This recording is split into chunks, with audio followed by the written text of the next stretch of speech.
Rock 102, Springfield's Classic Rock. It's 5:35. And Pearl Jam with Bax and Nagle on Rock 102. It's going to be cloudy today with some rain showers and a high of 69. All right. Giddy up. Yeah. Man, what a show today. Are you kidding me? I hardly know where to begin telling you about it. I can tell you we have tickets to see Refugee at 52 Sumner. Yeah. That's a show that's coming up very soon. You'll have an opportunity to win those tickets. And other things. I think I found the real letter, the real apology from Bay State CEO Peter Benko. I think I might have found that. Oh, really? Well, Yeah. we'll have to review that. Yeah, well, it might be something we can do after 7 o'clock or so. It's 5:36 at Bax and Nagle on Rock 102.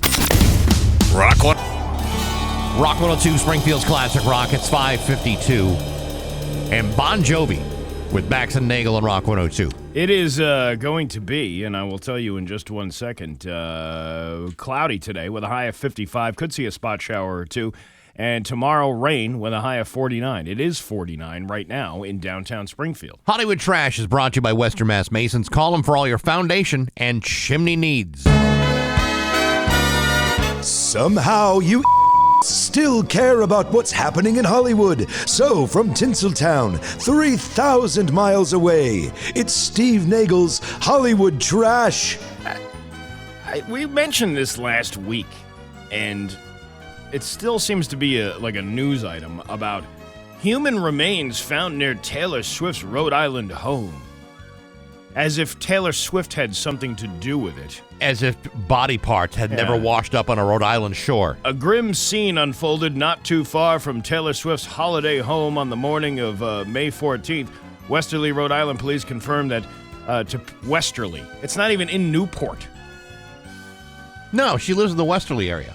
Oh, she does? I thought she lived in the Newport. No. Well, all right. Westerly police confirmed to people that what appeared to be human remains were found in the Watch Hill area, the affluent enclave where a singer's seaside mansion is located.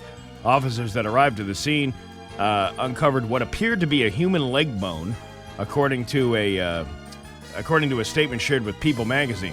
The remains were transported to the Rhode Island Medical Examiner's office for analysis.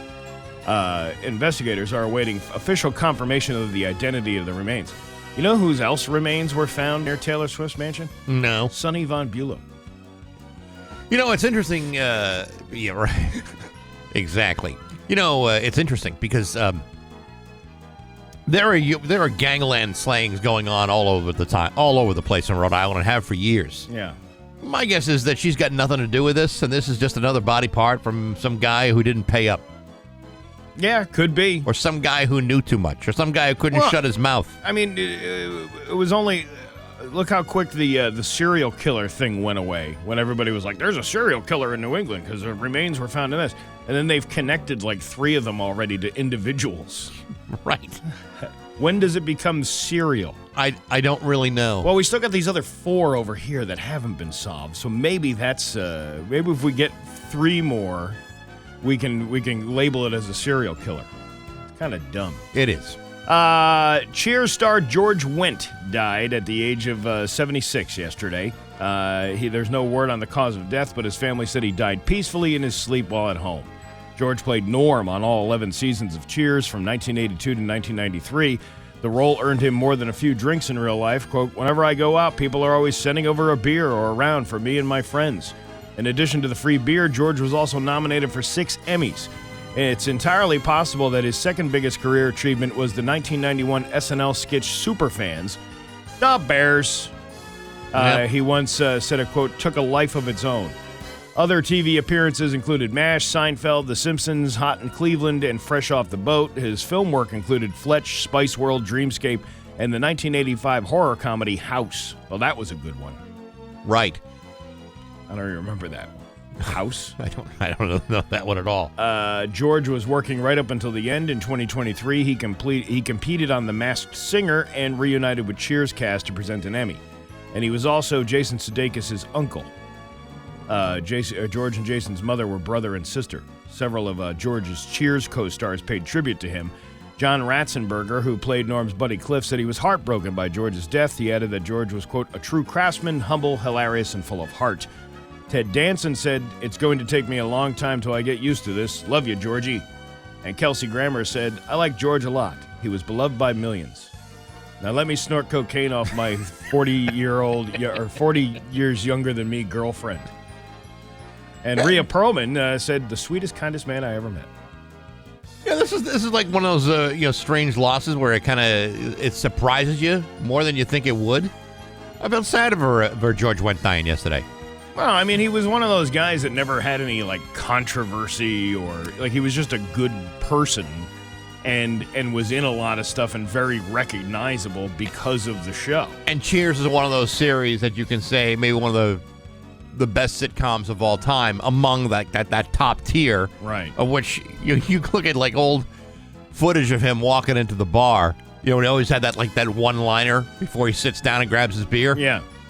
It's classic stuff. Yeah. I'm sure Cheers will be now more popular on the rerun. It's a dog-eat-dog world, and I'm wearing Milk-Bone underwear. There you go. All-time classics. Sarah Silverman had a brother named Jeffrey who died before she was born, and she opened up to Rolling Stone about how he died, and it's pretty awful. Sarah and her two sisters grew up believing that Jeffrey suffocated in some sort of freak accident involving his crib while he was in the care of his paternal grandparents. But Sarah's father, Donald Silverman, finally told her the truth in 2022. He said, I always felt he was crying or something, and my dad shook him. He shook him in a rage and killed him. Oh, my God. Sarah had no trouble believing that because her grandfather mercilessly abused Donald when he was a boy. Wow, childhood trauma is always a good thing to, that'll get clicks and likes on your TikTok videos. I'm not so sure it will. When you share childhood trauma? Let's hope not. Big news dropped yesterday. The TV show Good Morning Britain announced that Peppa Pig's sister was born. Thank goodness it finally happened. Major morning talk show reported the news of a birth of a cartoon. In case you're wondering, her name is Evie, and she was born at 5:34 yesterday morning. She'll make her debut in an hour-long special called Peppa Meets the Baby, which will play in theaters on May 30th. Then Evie officially joins the cast of Peppa Pig when it returns for the new season in the fall. I have never been more excited for anything in my life. I still think of the Family Guy where Lois cut the brakes on the wrong car and it was Peppa Pig.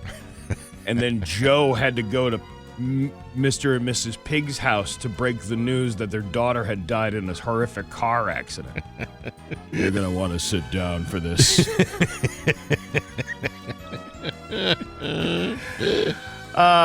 Oreo recently teamed up with Post Malone for his own limited edition cookies because that's what the world needs. And now Selena Gomez has an Oreo to call her own, a horchata Oreo. Chocolate cinnamon flavored with 2 layers of cream. One layer is chocolate cinnamon flavored, and the other one has sweet condensed milk flavor with cinnamon sugar. We were talking about this last week. Let's stop messing with the Oreo flavors. Yeah, I mean the classic is as good as it can ever be. And they're a lot smaller than they used to be. Yeah, everything is. Yeah. It's a whole ripoff. Kim Kardashian is back in the States and was spotted out in Beverly Hills Sunday night wearing black leather pants and a black nipple-accentuating T-shirt, revealing what appears to be new nipple piercings. Huh. Well, she must have something to say. Oh, my God, the last time I exposed this much nipple was when Ray J pulled out of my stink slipper and shot daddy squirts all over my sweater cows in that sex tape you can purchase on YouPorn for $39.95. Caitlin? Well, I never got that down and dirty with your mother, Chris Kim, but she once tongue-slobbered the loin knob. She put on an inserted thumb meat-licking clinic for the ages. What are you trying to say? What I'm trying to say is she performed the Chinatown yum-yum on me until I arrived so hard she looked like Helen Keller after eating a vanilla cone on a hot day.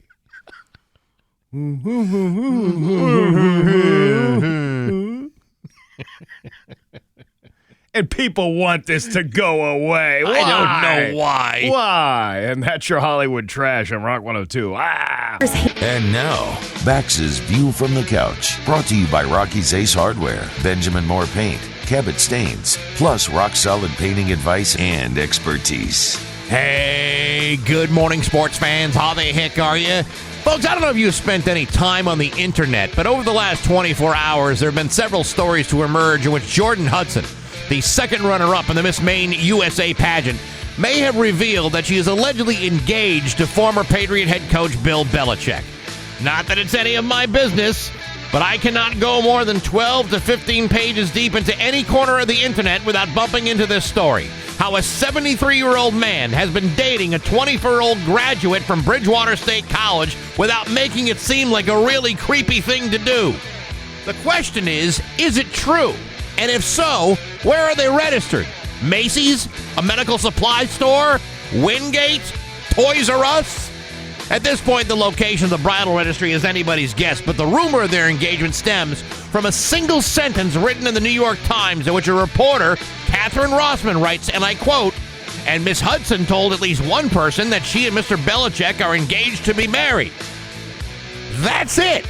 That's the only public statement anywhere regarding their marital status, and I got a real problem with this. First, I find it hard to believe that Miss Jordan would be referring to her 73-year-old boyfriend as Mr. Belichick. Secondly, this news has completely interrupted my research on TikTok about what's underneath the pyramids and meat recipes. Also, at 73 years old, I don't think this thing's going to last. And finally, how many rings is this guy going to be responsible for? He doesn't have enough fingers for one more ring. That is, unless you count the ring that she's been leading around with through his nose.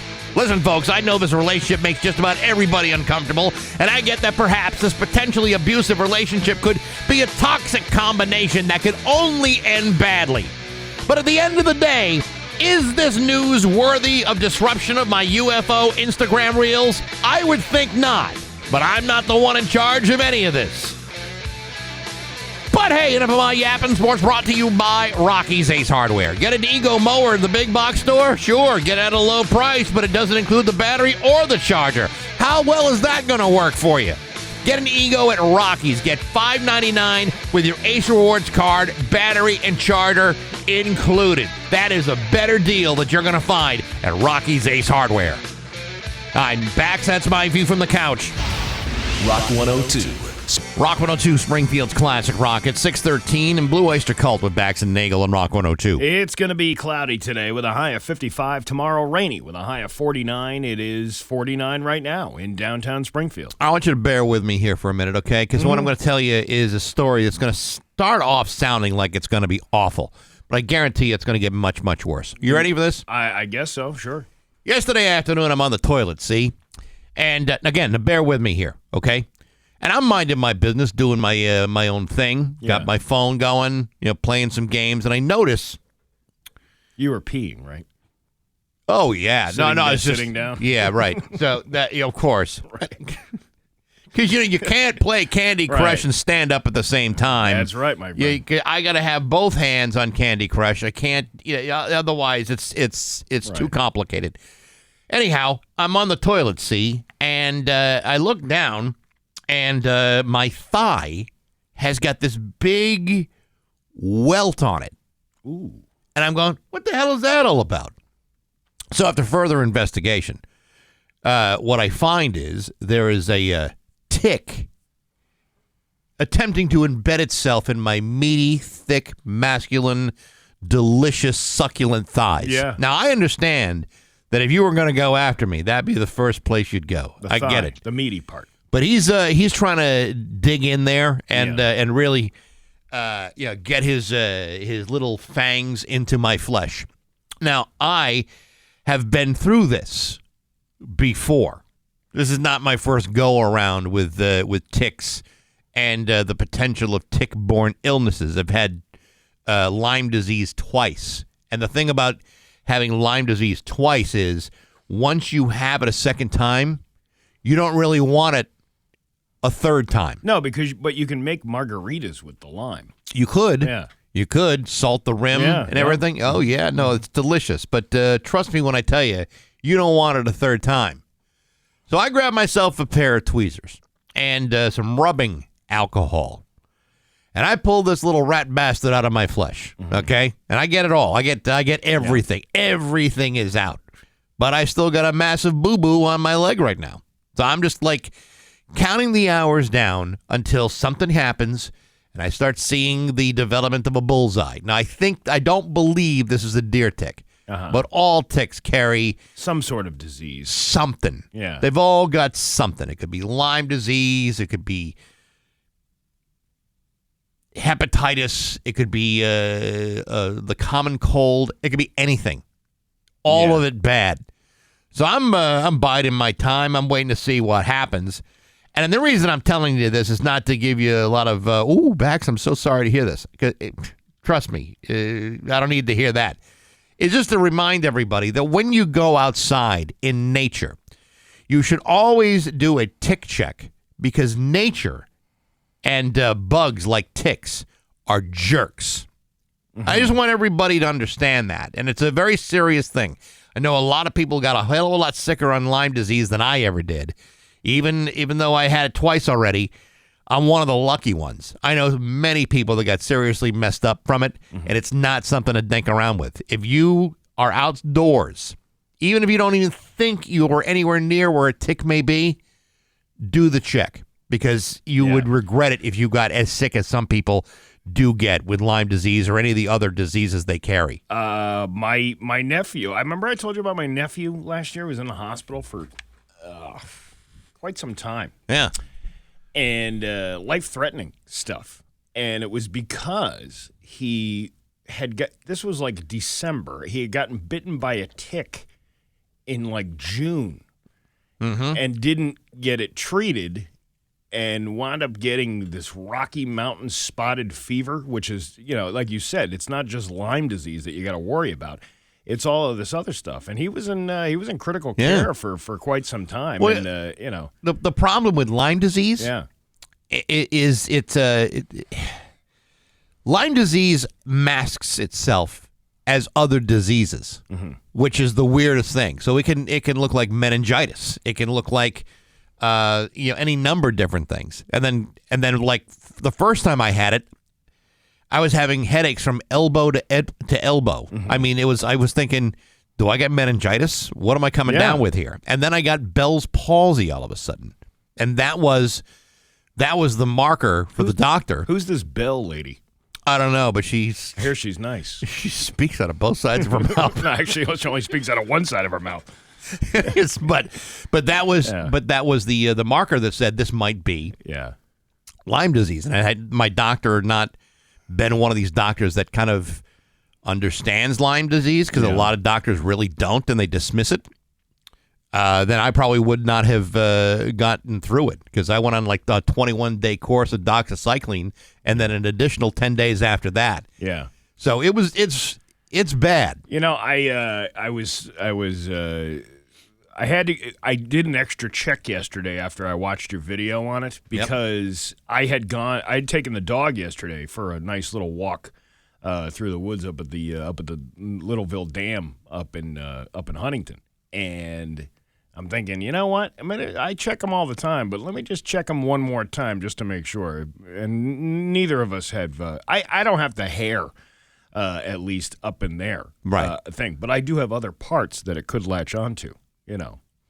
Like you don't have to explain. You don't have to explain that if you don't want to. But have you gone? Are you going to go get a blood test for a tick panel? I would. Well, I am seriously thinking about it because you don't want to do the wait and see attitude. Jim Henson had a wait and see attitude, and now we have different sounding Muppets. Well, just to give you an idea about how so many people in the medical field don't really understand what the hell is going on with this thing. The last time I got it, I went to a walk-in clinic, and I had the bullseye. The first time I didn't have the bullseye, but then I had the blood panel, and it showed that I not only had I had Lyme disease, I had quite a lot of it. Ooh. But the second time I had, it was like a very definitive bullseye pattern. And so I went into the walk-in clinic, and the person I spoke to said, "Well, you don't have Lyme disease." I'm like, "Are you looking at this bite? That's a bullseye right there." "Oh, no, you would only have Lyme disease if the tick were still attached." What? Right? That was my reaction. I said, "What are you talking about?" No, that's not how that works. That's not how it works at all. That is. I'm like, "Have you had Lyme?" "No, but I know about it." Apparently, you don't. This is the doctor telling you this? Yes, this is the medical professional at the walk-in clinic, of which address I will not reveal. But they're like the Jiffy Lube of doctors' offices. Exactly. Now, this wasn't my own doctor. Did they pull out your air filter and tell you it's dirty and you need to replace it? Yes. Right. Well, I'm going to go have to see a manager. Right. Yeah. So I actually want to sending a picture of the bite to my primary care physician and said, "This is what they just told me at the walk-in. Is there any way, because I know what this is there any way I could get an emergency prescription of doxycycline to zap this thing out?" Yeah. And that's what he did without any question. But to say, oh, no, it can't possibly be Lyme disease because it's no longer attached is the biggest load of BS I've heard since you got to have a booster. Don't mess around. Don't mess around. It's not worth messing around with. It can be very, very dangerous and deadly if you're not paying attention. All I'm picturing now is you walking into the Jiffy Lube doctor's office, and the doctor was like, the nurse is saying, "Well, how serious is it, doctor?" And the doctor says, "Extremely serious. It starts with a slight fever and dryness of the throat. When the virus penetrates the red blood cells, the victim becomes dizzy. Meanwhile, you're acting out the symptoms. Begins to experience an itchy rash. Then the poison goes to work on the central nervous system. Severe muscle spasms followed by the inevitable drooling." But I just a little perspective on this. Yeah. Let's put yourself in the shoes of the tick. Okay? Sure. What did he just do? Maybe you gave him like AFib. Or, and the tick has to start a support group for other ticks going, I can't believe, they meet behind a Walgreens on a Thursday night for their little support group and say, hey, I too have bit backs and I now have to go for, what did you get that? What was that procedure you went through? I went through the ablation. Yeah. Cardiac ablation. Now we all have to get ablations because we sucked on the cholesterol of a man out in Hamden. See, I like to think that the ticks right now are probably all looking at my Yelp reviews and, and saying, "Yeah, whatever you do, don't start chewing on backs because you're not going to like what happens." Well, the service was terrible. The appetizers were unappealing, and don't even talk to me what happens after the meal. The gravy was the only thing that made it moist. Cannot recommend, since he pulled me out of the restaurant with tweezers. Yeah, and a cotton ball. Would not bite here again. It's 6:24 on Rock 102.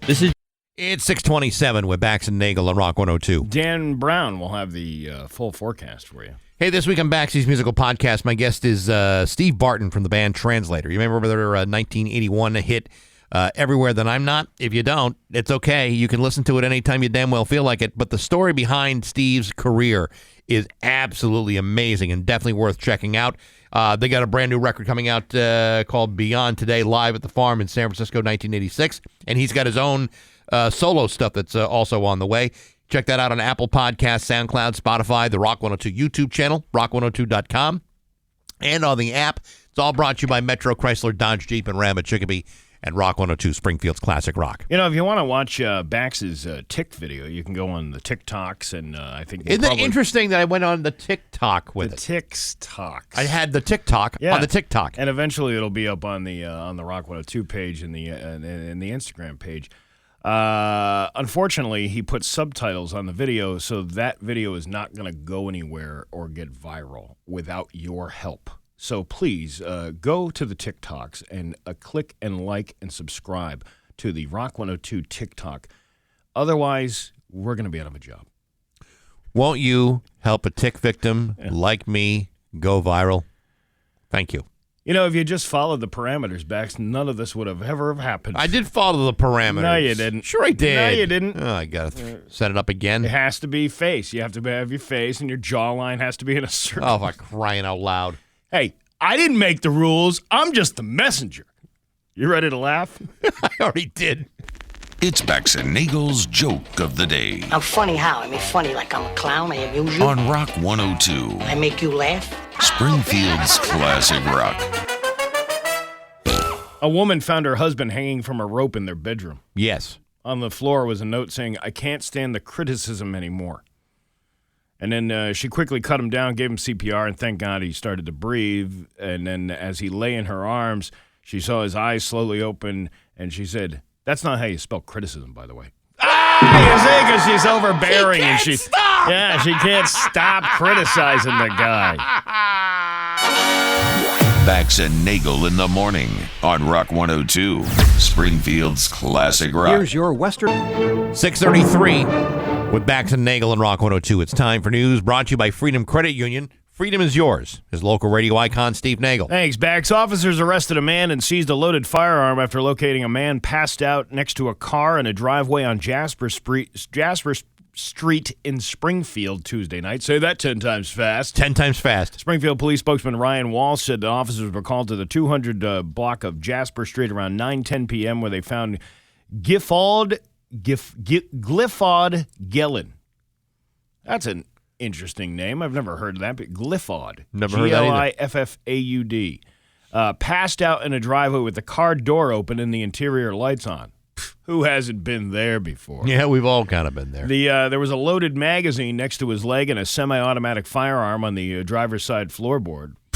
Who hasn't been there before? I've been there before. Walsh said Gellin, who appeared to be intoxicated, woke up and was arrested and taken to Bay State Medical Center. He was previously convicted of firearms charges and out on bail on a heroin case.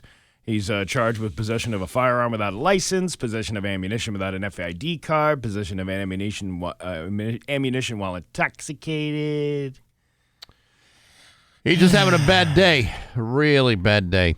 Well, you know what? Another student who dropped out of the Steve Nagle College of Criminal Knowledge.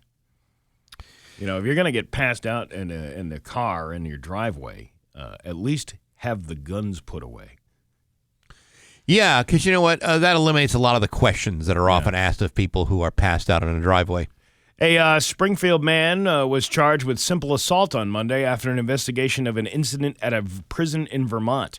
Vermont State Police say that on May 6, troopers received a report of an assault at the Marble Valley Correctional Facility in Rutland. Investigation revealed that on May 5th at approximately 11:15 a.m., an inmate identified as... Wait a minute. What? This is the same guy. Come on. Just different At approximately 11:15 a.m., an inmate identified as 36-year-old Glyphod Gellin. How many Glyphod Gellins can there be? Well, no wonder he was so tired when he got back. That guy was off to a hell of a day. He had allegedly physically assaulted another inmate. The victim of the assault was identified as 40-year-old Winter Holland Levine of Rutland. Gellin was issued a criminal citation for the charge of simple assault on Monday. He's scheduled to appear in Vermont Superior Court, Rutland Criminal Division on June 16th at 10 a.m. The timeline that 22 has here, I don't understand. See, this is why if we don't get stories. Yeah. This is kind of weird. Intoxicated. When was that story from? Oh, okay. They linked the article to that because the intoxicated falling asleep in the driveway was from 2020. Oh, for crying out loud, Steve. It's not my fault. I'm just the messenger. I know. I'm not blaming you right to your face, but I mean, my God, please. I mean, you think both these things are happening the same day? Guys get involved in a little scuffle in a Vermont jail, then drives all the way up to Pine Point to pass out in his car? All right, so in 5 years, he still hasn't gone. I mean, he was in a correctional. Wait a minute. Was he in the correctional facility in Vermont? This is so confusing. What else is going on in the news? And what else is this guy involved in? I don't know. Get your crap together. If you're gonna call yourself a news organization, it might be helpful to point out that the story that you're linking was from 5 years ago. Yeah. Versus now. No, I don't want anybody. I don't want to hear anybody even think about. Well, then Steve should have saw this coming.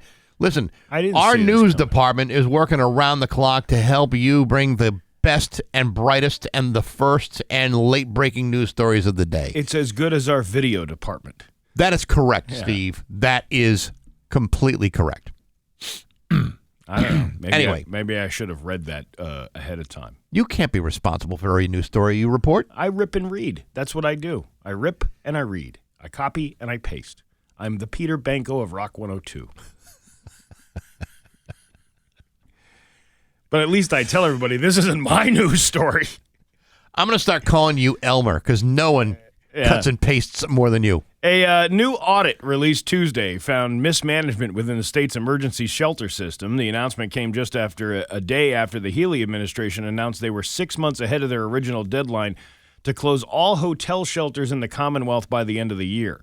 The audit said that the Executive Office of Housing and Livable Communities, under which the state's emergency shelter system is a part of, failed to adequately assess and act upon increased demand for service, resulting in what State Auditor Diana Zaglio called improper and unlawful emergency procurements for food and transportation services. The audit revealed financial data from July of 2021 to June of 2024, a period in which the state placed more than 7,700 families in housing, including shelters, hotels, motels, Holiday Inn, Hotel, motel, Holiday Inn. Can I ask you a simple question? I don't mean this to sound flippant at all, because I mean I realize that this whole thing was a big problem. Mm-hmm. But if you were, say, staying at like a Super 8 motel, okay, as like a refugee, and your whole family is there, do you get the rewards points at the end of your stay? So I don't think all of them are refugees. These are people, like, families that don't, I don't know, they're in need of assistance. Here's the problem. You're spending, this is, according to the audit, a contract for food services was done in no bid fashion and said the office failed to provide adequate oversight for food delivery services. It resulted in overpayments on deliveries, which led to two vendors to take in $14 million for food in transit in just 8 months. Wow. In a statement, DeZoglio emphasized that the findings showcase mismanagement of taxpayer dollars, which the Healy administration should address moving forward. This is an opportunity for the administration to reevaluate how it can and must be a more responsible steward of its significant authorities under the states of emergency. The audit shines a light on where it fit. Well, okay, fine. They're talking about the mismanagement of funds. No, the state needs to be held accountable. But I got to tell you, the Wyndham Rewards program is very, very good. Get up to 20% off rooms with discounts, special seasonal deals, award-winning loyalty programs. Terrific stuff. I don't think these folks are Bonvoy members. No, but I mean, but Super 8 is owned by the Wyndham, so I'm thinking, maybe there are benefits that are not being taken advantage of. I have always been critical of this particular program because it's a waste of money. You're putting people in. I get it. It's not all immigrants, and it's not that's the misnomer of the thing. These are people who don't have places to live, and rather than pay a hotel owner all of this money and all these food services, all of this money, they're not livable apartments. They're hotel rooms. How is that efficient? If you're trying to, let's say you're trying to help somebody, get ahead, and you're trying to provide assistance to somebody, right? We do it every year. We try to raise food for people who can't afford food as a temporary thing to get people back on their feet in order to, afford food again. Same thing with housing. I don't have a problem with providing somebody with a home or providing a family with a home. But if you're paying a hotel money that could be going to, let's say, revamped apartments or things like that would actually, or job training programs, things that help people actually get ahead versus keeping them suppressed in a free hotel room. This is another in a very long string of very complicated issues, because what happens is tax money is being spent to pay subsidies for these hotels to allow this population to stay there. That's all part of it. The other part of it is, you're absolutely right. That money may be better spent and more efficiently used to build more apartments and more housing, because there was a huge housing shortage. The biggest problem of all this is that, loads of money is being spent. It's a mismanagement of money is what it is. And it's all taxpayer dollars. I mean, you want to talk about, governmental waste. This is one of those things where you say, well, now, wait a minute. How do you make this more efficient? How do you deal with the housing problems in a way that's going to make the most amount of sense for the least amount of pain for taxpayers? And the fact that we have allowed this to go on, because this isn't just the Maura Healey thing. This has been going on for years. And again, I don't have a problem with somebody trying to help somebody out with housing. That's. But these should not be permanent solutions. And that's what I'm getting at. Like $14 million in overpayments for food alone. $14 million could go a long way for other things that you could. Like I just mentioned, job training programs, things to get people back on their feet so you don't have to keep funding these things. But I got to tell you, man, these politicians make these deals with these hotel owners and all that stuff, and somebody's getting a cut of it. And it's not just this is how much it costs. No, this is the deal you made with the devil when you said, hey, if I got a kickback from this and all, when we're allowing you to make this money. This is among one of the many reasons why I find it so hard to support any political candidate of any stripe, because they all make these kinds of stupid decisions. And, it's not benefiting anybody. It's not helping the people who live in your state. It's not necessarily helping the people who are staying in these hotels, because there's less incentive for them to try to get out of these hotels and move on with their lives. It's a very complicated situation. Man, But it doesn't have to be complicated. But it is. It really doesn't, though. It's a self-fulfilling prophecy. It's like, they have created this problem that nobody wants to resolve. Those that do want to resolve are considered to be, insensitive or racist or whatever it is. It's not exactly true. I mean, this is about, listen, nobody wants to see people starve in the street, but on the other hand, can you really afford to absorb these many people, have them stay in hotels, and have the state pay for it? Yeah, it's not sustainable. It's not sustainable, and again, it's a mismanagement of funds. And I, how long do you let this go on for before you start saying, hey, I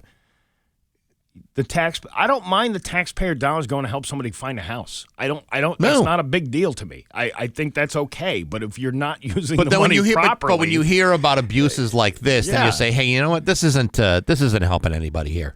What's your favorite homeless hotel story? 293-1021. You're playing your Valley Forecast today.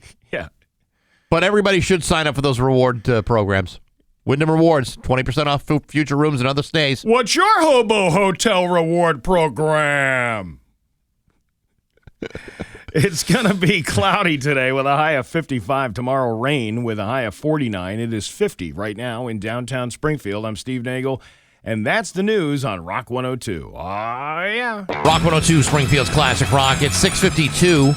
And Jimi Hendrix of Bax and Nagle on Rock 102. It is going to be cloudy today with a high of, what did I say? 50-something? Hang on a second. 55. Tomorrow, rainy with a high of 49. It is 50 right now in downtown Springfield. I just, not for nothing, just want to take a quick hot second to say congratulations to Jenna Brown from Western Mass News. What happened to her?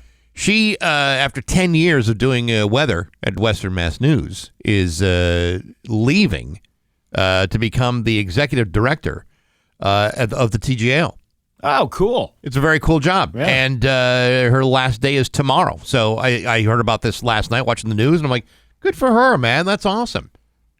That is pretty cool. Leaving a broadcast job, we should all be so lucky. And then to do something that we are passionate about. Yeah. TJO is a great place. She loves animals. She loves weather. Why am I blanking on? And I really apologize. Who was Dave Madsen's partner for years there? And she's Beth Carroll. There was there was Eileen Curran. No. There was Beth Ward. No. Who else was there? Let me just think. Shannon Hagee. No, she now heads up the breast cancer thing. Kathy Tobin. Kathy Tobin. There you go. Oh, I'm sorry, Kathy. I'm sorry. I had blanked on that for a second, and I feel bad that I had her so down on the list. But when broadcasting doesn't work out, community service is where you should be. Because usually it's court-ordered community service. Yeah, but I mean, that's the kind of experience that you get. You get experience as a news reporter and broadcast media kind of stuff, which is the perfect job. Yeah. For somebody who's the head of some charitable organization. So good for her. That's good awesome. For Janet Brown. So very happy for her. Let's change gears without using a clutch. What do you say? Sure, Bax? Steve. I'm ready for that. The Wienermobile. You know the Wienermobile, right? Sure do. Known for delivering on our need for wieners, but now it'll also satisfy our need for speed. The Indy 500 is this Sunday at the Indianapolis Motor Speedway, and this year, as part of the festivities, there will be a Weenie 500 featuring all 6 of the Wienermobiles. Really? The Weenie 500 is the first competitive race for the entire Wienermobile fleet, and the first time all 6 vehicles have gathered in one place in over a decade. That's a lot of wieners. That's a lot of wieners. Each Wienermobile will represent a distinct regional hot dog. There's the Chi dog. Is it Chi or Chi? Chi dog. Chicago. Yeah, Midwest. Probably a Chi. Chi. The New York dog for the East Coast. The Slaw dog for the Southeast. They put slaw on the dogs in the Southeast. They do. Ugh. The Sonoran dog. I don't know. I don't know what that is. That's for the Southwest. The Chili dog represents the South, and the Seattle dog represents the Northwest. They say it'll also include custom hot dogger racing results and finish line celebration in the Wiener Circle. That is so clever. You see how they did that? I would love to be a commentator on the Wiener. Yeah, that would be. I know how you like a good wiener. And we're off at the Indy 500 Wiener race. The Wienermobile shoots out of the gate like it's got blue balls and something to prove. Look at that meat log on the go, weaving in and out of traffic like a drunk prom date looking to park his bratwurst. Lap 84 and still in the lead. Very veiny, angry, and pushing hard into every tight corner like it's trying to impregnate the track.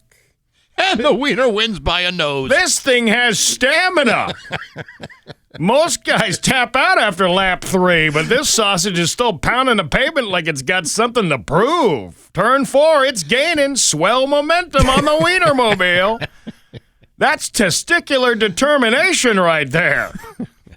Here it comes down the straightaway. Look at that girthy bastard fly. The others can't keep up. Their engines are sputtering, but the Wienermobile's still rock solid, firing down the final stretch like it's trying to claim a paternity right. And it wins! The Wienermobile blows through the finish line, and everyone just got drenched in hot, juicy victory. No ketchup needed. Now, at any point during the race, if there's like some sort of inappropriate spill, will there be a caution flag on the track? Oh yeah, there's a watch out. There's somebody spilled some mayonnaise from that. You're going to need a lot of paper towels. A lot of paper towels. The wiener for the win. It's 6:58 at Rock 102. Call. And now, Bax's View from the Couch, brought to you by Rocky's Ace Hardware, Benjamin Moore Paint, Cabot Stains, plus rock-solid painting advice and expertise. Hey, good morning, sports fans. How the heck are you? Folks, you may recall that yesterday I reported that there were just 1,151 days until the 2028 Summer Olympic Games in Los Angeles. As it turns out, there are only 1,150 days left to go before the opening ceremonies. And when that happens, you could be looking at the start of a very long period of American dominance of the thrilling game of Olympic flag football. Exciting, huh? You bet. Yes, flag football, a game enjoyed by millions in city parks, backyard barbecues, and at the Kennedy compound, where fierce games of flag football were played for years while the team captains enjoyed having sex with Marilyn Monroe, or just before Ted Kennedy would grab for his keys. Yesterday, Olympic flag football, being played by professional football players, took a major leap forward following a unanimous vote by all 32 owners in the NFL to allow their players to compete in Olympic flag football. Now, before you get way too excited about this, you should know that this is just one step in a larger process. The move would still have to be voted by the NFL Players Union and several governing bodies overseeing Olympic and international flag football. Meanwhile, some players, such as Minnesota Vikings wide receiver Justin Jefferson, say that playing in the Olympics would be like a dream come true. Other players could not care less. Me, I'm more on the apathetic, less interested crowd. To me, there's already enough going on during the Olympics, much of which I'm not really all that interested in. Watching Olympic flag football would be like watching the Pro Bowl or ESPN's coverage of the XFL. Yeah, it's football, but I'm not likely to spend that much time watching it. Aggressively so, in fact. Granted, football is great, and there are some things at the Olympics that are kind of fun to watch. Flag football at any level has never been one of those things. I don't care if you put a keg in the end zone or play shirts and skins. That's not going to be enough to pique my interest. On the other hand, smash a tire iron around the kneecaps of an Olympic figure skater, and you suddenly got a fan in me for life. But hey, enough of my yapping. Sports brought to you by Rocky's Ace Hardware. All the DeWalt 20-volt max power tools. Killer deals going on right now at Rocky's. $99 with your Ace Rewards card. That includes a DeWalt impact driver, nailer, grinder, plus DeWalt batteries, chargers, job site speakers, and more. $99 at your neighborhood Rocky's Ace Hardware.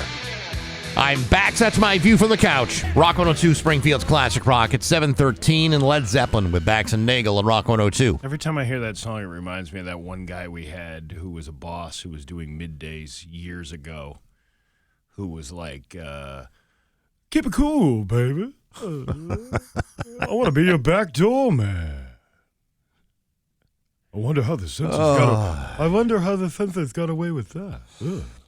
You know, there's that old expression that those that can't do teach and those that can't teach Jim. Yeah. Well, it does kind of apply to this business, too. You know, those who should not be on the air tend to program radio stations. And that's exactly what you have here. Actually, those who can't teach Jim become salespeople at Rock 102. Oh, man, you're going to hear about that one later. Hey, Baxy. Yeah, I'm sure I will. You Baxy, want to rip into the old mailbag? Letters. Oh, we get letters. We get your letters every day. Mailman, mail today. Oh, letters. Oh, we get letters. Today. Oh, boy. Mailman, ding dong. Mail today.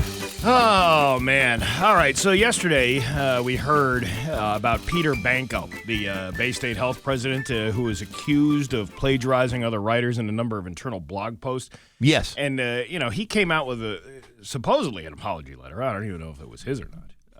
But he came out with an apology letter saying not quite admitting to plagiarism, but kind of downplaying it like it was only one time. Right. When in fact it was dozens and dozens. It was of times. dozens and dozens of times. So I think I found an open letter that he wrote. Really? The real one. Okay. You ready? You're going to share it? Yes. This is an open letter of deep regret from CEO of Bay State Health, Peter Banko. Ready? I'm ready. Dear Bay State Health family, 4 and several blog posts ago, I set out to inspire, to lead, to communicate bold vision and authentic connection. But instead, I plagiarized the shiznit out of half the internet. And for that, I am deeply sorry. They say the road to hell is paved with good intentions. And in my case, that road was copy and pasted from Forbes, NPR, even ESPN, and some weirdly a Chili's menu. You ever have the Southwest tacos? They're really good. There's always an apology after that. I truly believe that if you build it, they will read it. But I forgot a crucial part. Don't build it out of other people's sentences. In a moment of reflection between yoga and checking my LinkedIn stats, I remembered the words I wrote myself once. Ask not what your hospital can do for you, but what you can do for your hospital. Now, sure, JFK might have mumbled something similar back in the 1960s, but I added the word hospital, which makes it mine now, right? Still, I realize now that you miss 100% of the shots you take from other people's articles. I should have credited the thinkers who walked so I could blog. The only thing we have to fear is transparency. And I've been forced to look into the mirror and ask, is this who I want to be? And the mirror said back, dude, you didn't even write that question. Now, going forward, I vow to speak my truth, even if it's bland, awkward, and written like a memo from 2003, because originality begins where Google ends. And let me close with a thought that I just now came up with. Live, laugh, and cite your damn sources. Sincerely, Peter Banco, CEO, Bay State Health, Chief of Copy and Paste. How about that? Very good. Yeah. I like that. See, that's more accurate. See that, and that's than what supposedly he wrote yesterday. Well, I mean, I don't know. I read bits and pieces, but I didn't know whether to believe any of it. So, yeah, what are you gonna do? Yeah, it's that's where it becomes convoluted. Like yes, you can't tell the difference between what was truth and what was fiction and what was ripped and read from a. From an NPR article? Well, here's the good news. Yeah. At least nobody else in the hospital is, say, like plagiarizing prescriptions or medical records. It's just simply inter-office memos and policy statements. I can live with that.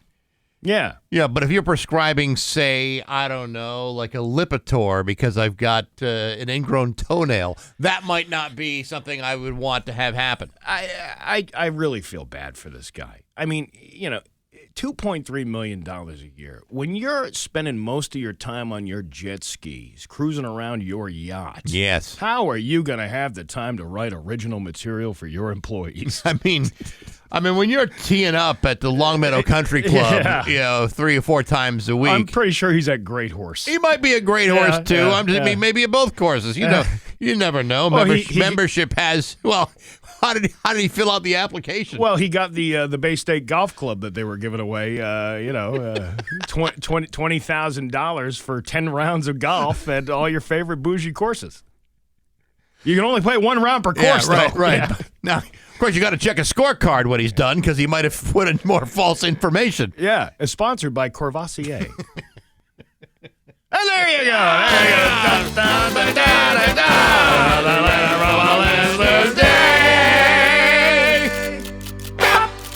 It's 7:19 on Rock 102. It's 7:23 with Bax and Nagle on Rock 102. Dan Brown will have the full forecast for you. Real quick, Steve Nagle, that's you, throwing a big party. And Saturday, June 21st, at Vanish Valley Brewing in Ludlow to celebrate the start of summer and help raise money for Rick's Place, which, as you know, is a great organization that provides free support for grieving children, teens, and their families after the loss of a loved one. And we want to help them continue the great work that they do. Live music, loads of fun for the kids, prizes up for grabs, food and beverages for sale from Vanish Valley. The Matt Eats food truck plus Malicious ice cream will be there as well. Get your tickets today at rock102.com. Just $10.21 plus a small, almost unimaginable ticketing fee. You won't even notice. Every penny going right to Rick's Place. It's Steve Nagle's Summer Kickoff Party, June 21st, noon to 3 at Vanish Valley. Brought to you by Dave Miner Exterior Home Improvements, Aqua Pump, Aura Credit Union, and Rock 102 Springfield Classic Rock. We got some pretty cool prizes for that event, too. Like for raffles and stuff you can purchase. MGM overnight dinner at Chandler's. That's nice. Yeah. Not overnight in Chandler's. You can't stay. You can stay overnight at the hotel. At the hotel eat and at Chandler's. Sure. Yeah. The Thunderbirds prize pack. Mass Hire is providing which by jobs. No, not jobs, but gift baskets. Matter of nice. fact, I'm going to be at the Basketball Hall of Fame this afternoon from 1 to 3. Where you parking your car? In the garage. I always park in the garage. Their garage? Yeah. There's plenty of room down there, and nobody seems to notice that. Huh.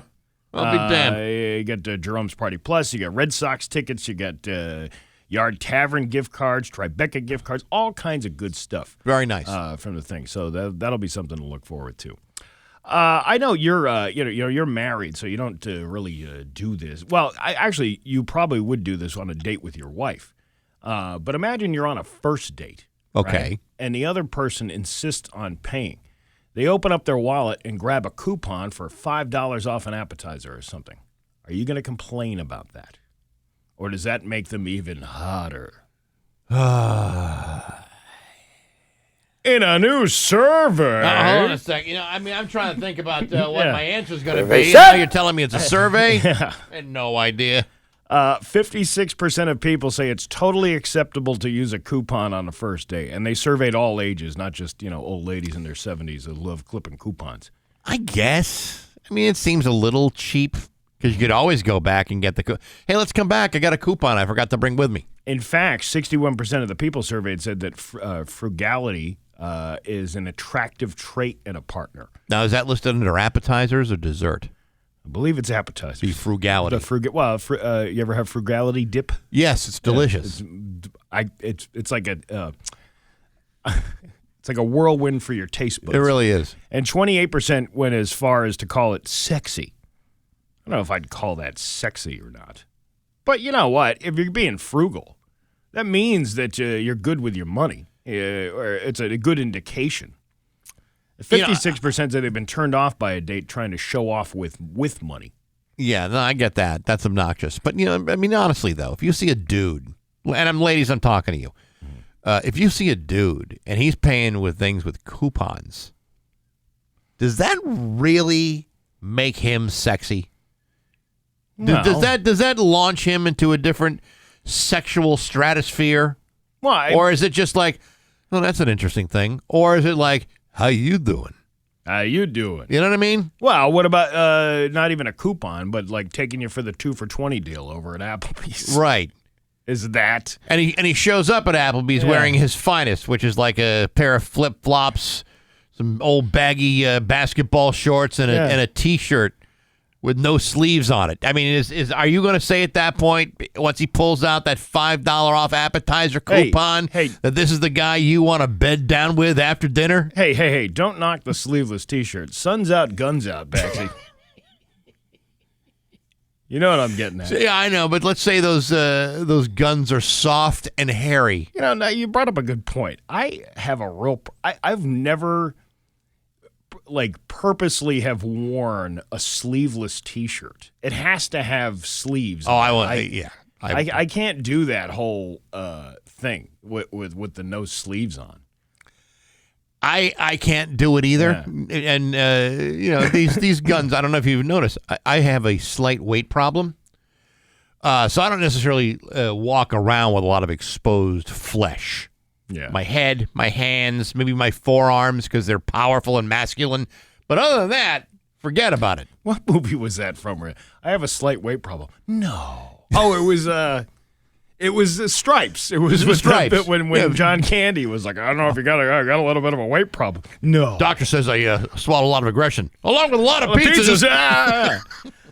They say it's probably harder to come by getting these coupons if you go somewhere fancy. So apparently, it sounds like people are okay not going someplace expensive. Well, on a first date, you shouldn't be going on an expensive place anyway. Yeah, but on the other hand, if you go to a really classy restaurant, they don't do couponing. That's what I'm getting at. Yeah, I'm pretty sure you're not going to find a BOGO at say Max's. Even if it's not actual coupons, 30% of people say they'd be impressed if a date used reward points to pay for a date. These accumulated with all the other dates that didn't work out. But be careful, 70% of people say there's a clear difference between being frugal and being cheap, and cheap is not sexy. See, there's a big difference with that. Being cheap is when someone avoids basic spending, like tipping. You still got to tip. Even if you're using a coupon, you still have to tip on the original amount. Or scenarios when spending less affects others negatively. Well, I can't wait for my Thursday night mandate with the boss. Let's see if he whips out a coupon at Nadim's. Oh, you want the hummus plate? Hang on a second. I got a coupon for that. I'm not even sure that Nadim's offers a coupon. He doesn't. That's the joke. Right, exactly. It's 7:30. We have news next to Rock 102. Here. 7:33 with Bax and Nagle and Rock 102. It's time for news brought to you by Yankee Home Improvement. If you're thinking about a new walk-in shower system, call Yankee Home. Mention Rock 102, get $1,021 off plus 50% off installation all month long. His local radio icon, Steve Nagle. Oh, man, you ready for some big news? Yeah. Like, really ready for some big news? Yeah. Hip-hop artists Busta Rhymes and Rick Ross will have a joint headliner performance at the Big E Arena on the second night of the region's largest fair. Yeah, that's what I'm talking about. All right. Busta Rhymes, Busta Bust. Now, again, these are all very popular musical events. What else is coming up at the Big E? They're booking now. They're booking away. Busta Rhymes and Rick Ross join Foreigner, ZZ Top, the Avett Brothers, as announced fall 2025 headliner performances at the Big E Arena. Those artists will perform on September 21st. They should have Earth, Wind, and Fire on the 21st. I don't know why they don't do that. Somebody else has got them. I'm sure they're playing somewhere. Sunday, September 28th, and Saturday, September 20th, respectively. That's cool. Listen, you know, whether you like big Busta Rhymes or not is hardly anyone's problem. That's a good lineup. Solid. Busta Rhymes, known for his ragga-inspired style, rose to prominence during the rap's golden era under the group Leads of the New School before breaking out solo in 96 with the hit single Woo-Ha. Got y'all in check. Mm-hmm. Rick Ross, known for putting on Miami back in rap's national spotlight with his 2006 platinum-selling song Hustlin', the Big E said, along with his Grammy-nominated 2012 album God Forgives I Don't. Oh, he's like Gene Cassidy's hustling. I'm hustling all these great acts to the Big E this year. That's right. The Big E returns for its 17-day run starting Friday, September 12th, and runs through Sunday, September 28th. So, do you know they book Chubby Checker at the Big E every year? Chubby loves every year, as often as they can. They love Chubby Checker. Why have we not interviewed him? Very good question. I would love to interview Chubby Checker. You imagine being at the Big E and your name is Chubby? He's not even that chubby anymore. He's kind of emaciated. He's slimmed down. 80-something years old. Yeah, right? He has slimmed down. But nevertheless, a lot of chubby people at the Big E just ripping through that place like they've never eaten a meal in their life. Well, I mean, wouldn't you? I've been there. I've done it. Yeah. But and you've spent $600 doing it. And that was just for the ambulance ride to the hospital. That's right. Oh, that's the copay. Yeah, that's right. That's just the parts that insurance would not cover. Uh-oh. Here's some startling news from 22. Bear sightings in western Massachusetts again. In these parts? Yeah, have increased in the past couple of weeks and are expected to peak in the next month. Residential bear sightings have become normal in the Pioneer Valley, but warmer winters have made the appearances a year-round affair. 22 News has received many emails about bear sightings in backyards and side streets. They spoke with Dave Waddles, a biologist at Mass Wildlife, to understand why bear sightings peak during this time of year. Mr. Waddles. And he waddled away. Got any grapes? That's a classic. Oh, yeah. What was his answer? All those cubs have been with their mother for a little over a year now and are starting to disperse from her before the mating season. Mating season. They said meeting. It is. Well, you gotta meet before you mate. You gotta have the bear club meeting. That's right. Do they have, like, when you're in the bear club lodge at the bear club meeting, do they have, like, human heads on the walls? Man, how'd you catch that one? Oh, I just had it stuffed. Yeah, look at that hand up there. Man, where'd you get that? You should have seen the one that got away. So the combination of the activity during the mating season as well as those young animals dispersing is why there's so much activity this time of year. They're horny bears. Those are the worst kinds of bears. Yeah. We're getting it on like Donkey Kong. Come here, you little cub. All these horny bears wear like shirts with open collars, smelling like cologne. Bears enter residential areas for many reasons, but a big one to find is food sources, many of which you keep outside your home. Bird feeders have trained almost every bear in Massachusetts that the best place to find food in your backyard is up on your deck. I'm glad they spelled that one properly. The best way to avoid attracting bears to your home is to take down the bird feeders and keep trash bins in your garage. If you encounter a bear on a run or a trail, it's best to make your presence known with loud noises and waving your arms. While black bears are usually non-confrontational, they don't take surprises well. That's why you can't have a surprise birthday party for a bear in Massachusetts. No, you can't. Yeah, you scared the living bejesus out of me. My heart can't take this. I've been ravaging on this bird feed and trash all day long. Yeah. My cholesterol's too high. I That's could have a right. heart attack. The real danger with bears is when we surprise them in proximity. They could be uncomfortable, and they might act defensively in those circumstances. With warming weather, these bears are coming out earlier and earlier. You know, I keep reminding myself of the Julie Tremmel bear attack video, which I think provides very, very good practical suggestions on how to avoid being killed by a angry bear. Yeah. I happen to have that All right, available let's if go. you're willing to listen to former 20. Sure. Was she 22 News? No, she was in Rhode Island when she did that one. Yeah, but she used to work at She 22 used to work at News. 22, Okay, Julie yeah. Tremmel. Matt admits he had absolutely no clue what to do when he came face to face with this massive 300-pound bear. NBC 10 figured we should put together a few tips from the experts to help protect yourself should you come across a curious bear. According to experts, you should avoid direct eye contact with the bear. Don't run away. Instead, back off slowly. Wave your arms to let the animal know you're human. You have to Don't see yell. this If in the order bear to attacks, get the full then scope throw of what's more going things at on the here. bear. If the bear attacks, curl up into a ball on your side or lay flat on your stomach. And above all, stay calm. In Cranston, Julie Tremmel, NBC 10 News, The Night Team. I believe she got fired for that. Or she got reprimanded. She got reprimanded for that one. It was another story that she eventually got fired for, but that was a classic. In fact, that video went viral all over the country. Mm-hmm. Everyone should be looking at it again.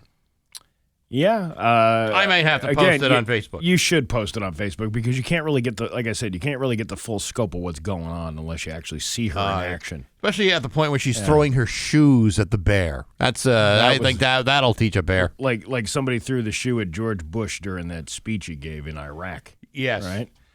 The Holyoke Mall is working to improve its appearance as it undergoes its center enhancement project over the next few months. In a news release, the Holyoke Mall will be repaving its lots, replacing curbs, updating landscaping, and painting the outside of the mall.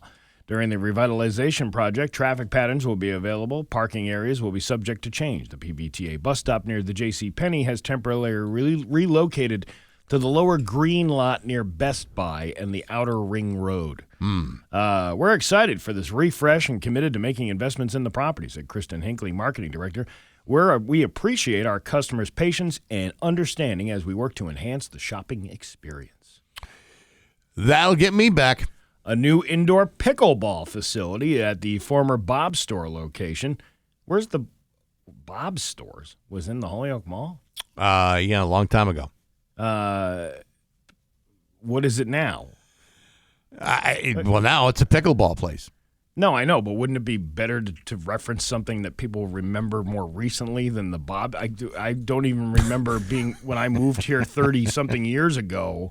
I don't even remember being a Bob's in the store. Yeah, there was a Bob's. I don't remember where in the mall it was or what it became. What is this fascination with pickleball? Why is this becoming like such a? People are serious about it too. I have a friend of mine, slightly older than I am, who loves the game of pickleball. Was playing pickleball 2-3 times a week. Loves it. Great way to stay in shape. 15 courts, a pro shop, and a snack bar. That's it. Wow.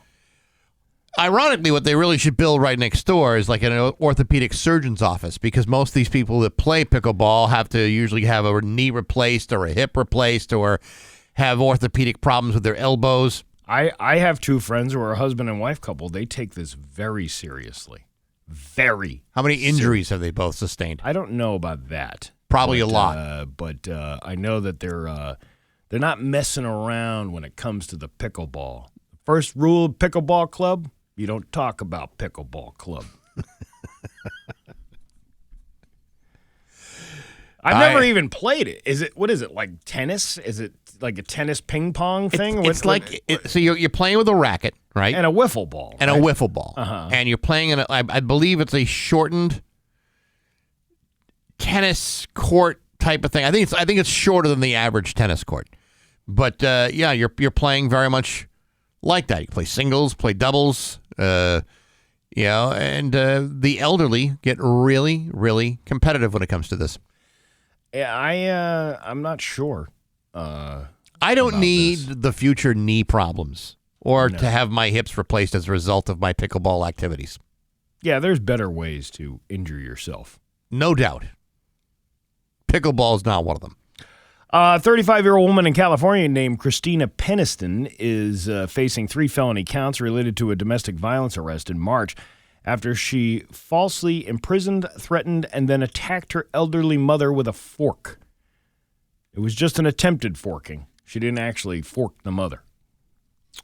She was a mother forker. It's unclear what they were arguing about, but police say Christina was furious. She allegedly spat at her mother, shoved her into a sofa, brandished the fork, and then tried to stab her. So soon after Mother's Day. You want to get forked? I'll fork you. The mother was able to hold her off and was not harmed. It's possible drugs were involved. You don't say. Christina is also facing charges from previous unrelated arrest for being caught with an opium pipe. Interesting. Which is not as intimidating as a fork.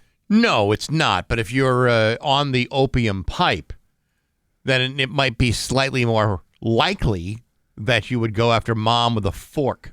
Yeah. All right. Let's go back to the Holyoke Mall for a second because I got 2 different answers. The Bob's was the old Sports Authority location. And then somebody else said Bob's was where the Christmas tree shops was. Oh, yes. Okay, but the Christmas tree shops was probably the longest standing. Well, I don't know how long Bob's was there. I don't think Bob's was there for as long as Christmas tree shop was. Yeah. I think this guy is wrong with the Sports Authority. Where was the Sports Authority? Was that in that same the Sports Authority was a smaller store. That's what I thought, too. I think this guy doesn't know what he's talking about. It's possible he has no idea what he's talking about. By J.C. Penney on the first floor, the post office and FYE. Which I can't believe FYE is still going. Yeah, I don't know what kind of profit they're making over there. I don't know. I couldn't tell you. We should bring back that segment, Where Stuff Was. Because look how confused we are by the Holyoke Mall. There's lots of places that have come and gone. Where was the cinemas? Because I have that. I was telling you yesterday. I have that bumper sticker with the coupon for the Holyoke Mall cinema. The Rock 102 bumper sticker with the Holyoke Mall cinema coupon on the back. I wish my memory were good enough to remember where the movie theaters were. I want to say it was outside the building, but I might be wrong about that. And a Wendy's coupon for a hamburger for 59 cents and a Sanka. I don't want to be up all night. I don't think anybody remember. I think this is what do they call that? The Mandela effect. They think something was there when it wasn't. So then this other guy saying, I don't know if it's guy, girl, whatever. Sports Authority was a pretty big sports store. It was where the weird mystery gift place is now, which was also Kahunaville at one point. And that's not where Christmas tree shop was. No, it's a different part of the mall. Yeah. Man, I wish I had some old maps. Yeah. Like some old buried treasure maps of the Holyoke Mall. You know what? Somebody out there has them. I'm sure there are. Remember I asked that guy years ago, or I didn't even ask a guy. He just sent it to me. I was like, you know what I want? I want an original Mass Pike ticket. And the guy sends me this like 1970-something Mass Pike ticket.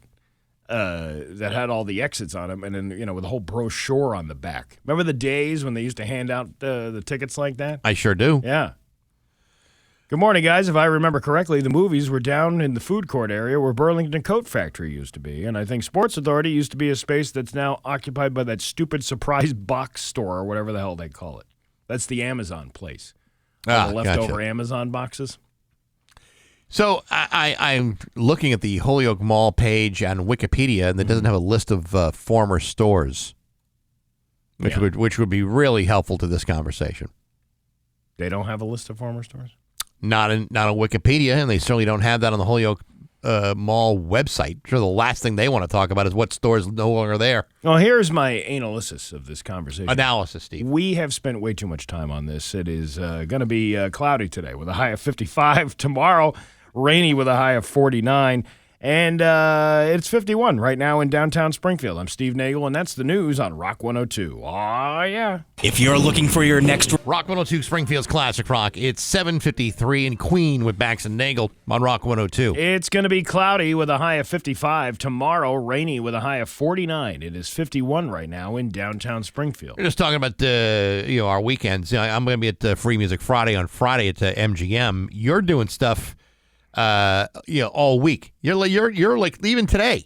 Today you've got something going on, right? I'm busy all the time. The next 3 days, actually, from today until Memorial Day, I have something going on. There's an event every day. Steve's going to be at the Basketball Hall of Fame today from 1 to 3. It's Mass Hire's Holyoke Fresh Start Career Fair, where you can meet dozens of employers ready to hire. Explore job training programs and a heck of a lot more while you're there. Say hi to Steve for your chance to win a pretty cool prize. It's today, 1 to 3 at Mass Hire's Holyoke's Fresh Start Career Fair at the Basketball Hall of Fame with Steve and the road crew from Rock 102 Springfield's Classic Rock. Okay. Bob's stores, meaning the Bob's clothing store. This is what they were talking about. Yeah. You were thinking Bob's Discount I think it was Furniture. Bob's Discount Furniture. No. But I don't even remember the Bob stores being there for... You do or you don't? I don't. I don't know if I remember the Bob store in Enfield. I don't know if I remember the one in Holyoke. Doesn't mean it wasn't there. It just means I wasn't paying attention or going to that one. Well, maybe I had too many drinks at Kahunaville to remember anything that was there. Right. I used to get plastered in that place. They had these big giant beers it was like 4 beers in one mug. Yeah. Which was very responsible on their part for college kids on Tuesday nights. Tuesday nights were like the busiest night at Kahunaville with all the college kids. We would go over there, and the place was hopping on a Tuesday night. That's a weird night of the week to be busy. But not a weird night of the week for college students to be trying to drink in a bar. Yeah, I just thought it was kind of weird. But yeah, matter of fact, a couple of my friends got into a bar fight there one night. A bar fight. They were fighting in a over mall bar. They were fighting over a girl. Of course, they were fighting over a girl. That's what alcohol does to you.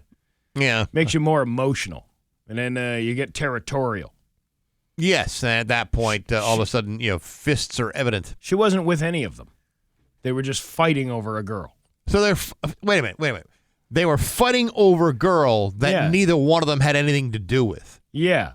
And she wanted, and I'm going to guess after this fight, she wanted nothing to do with either one of them. Exactly. So they're throwing up daddies hoping to score her interest. We knew her. There was a group of us that went from the Westfield State dorms to Kahunaville to go get, sauced up on a Tuesday night, as college students do. Right. And she was hanging out, and my one of my buddies was like trying to mac himself all over her. She didn't want nothing to do with it.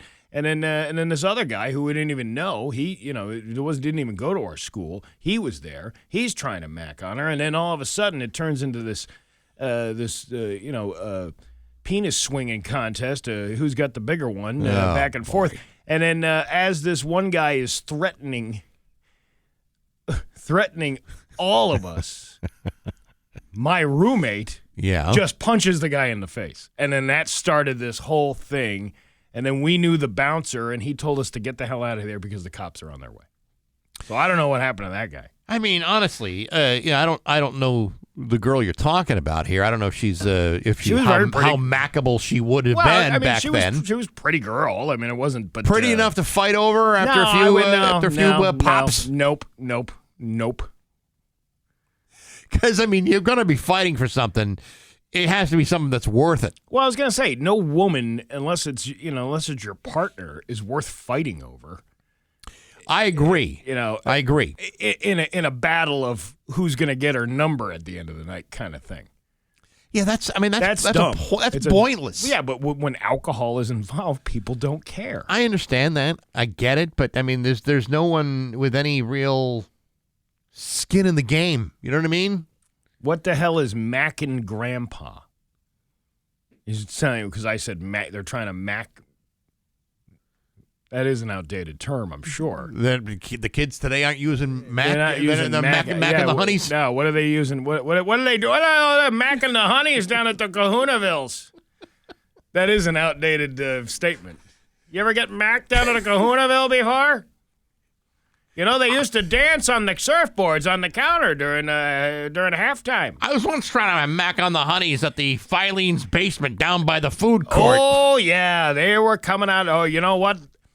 I kind of liked them bigger. The Lane Bryant is where I used to hang out. You macking them chicks left and right? I found that women didn't like macking with me when I had Sbarro breath. Well, some of them loved the Sbarro breath.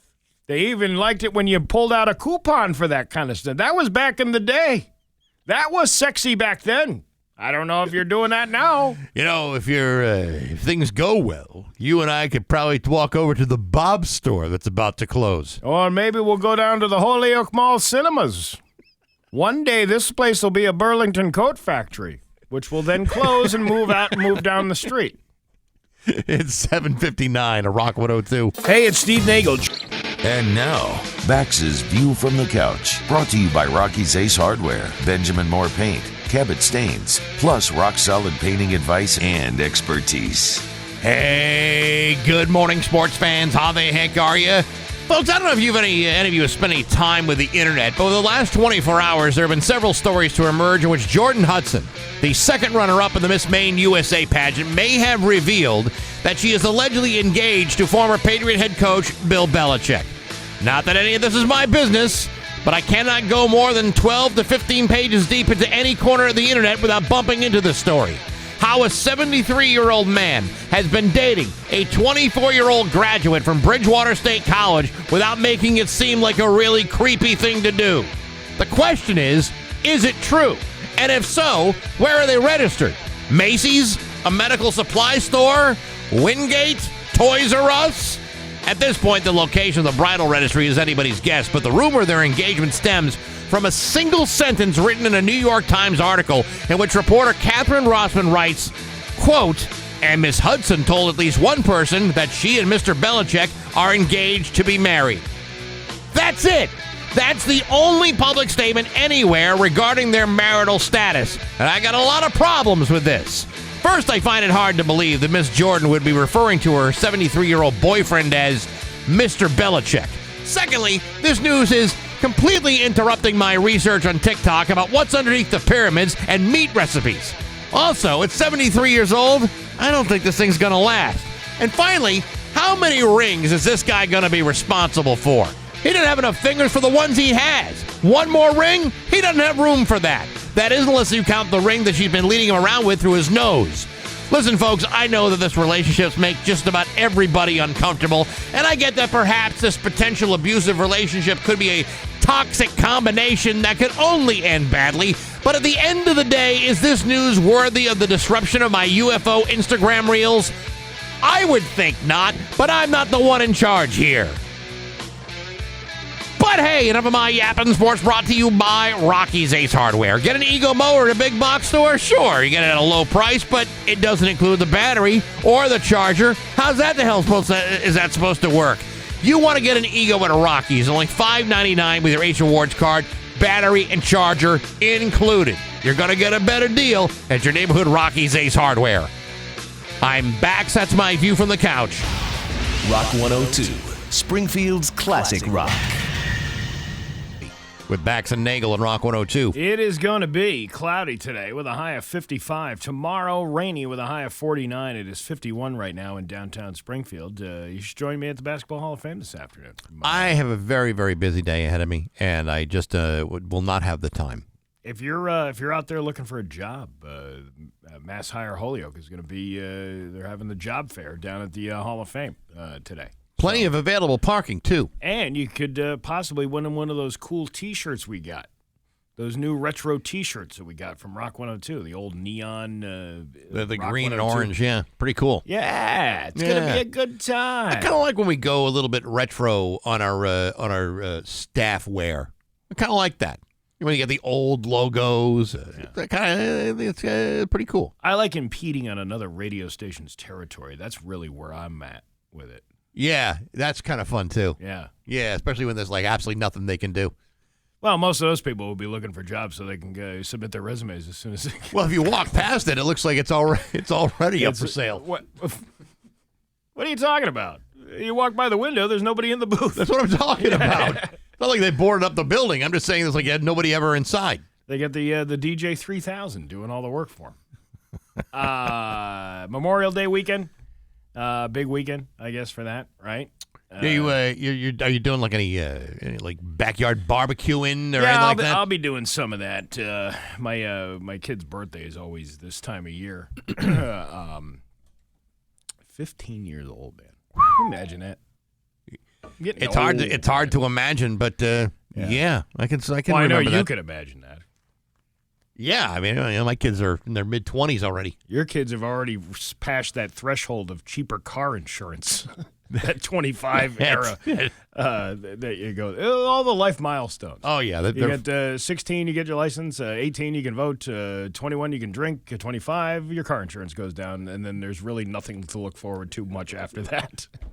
The only thing you have to look forward to after all that is when you turn 50 and AARP starts shaking you down for a $16 membership fee so you can get a tote bag. But I'm also going to that Boston Calling Festival on Friday night.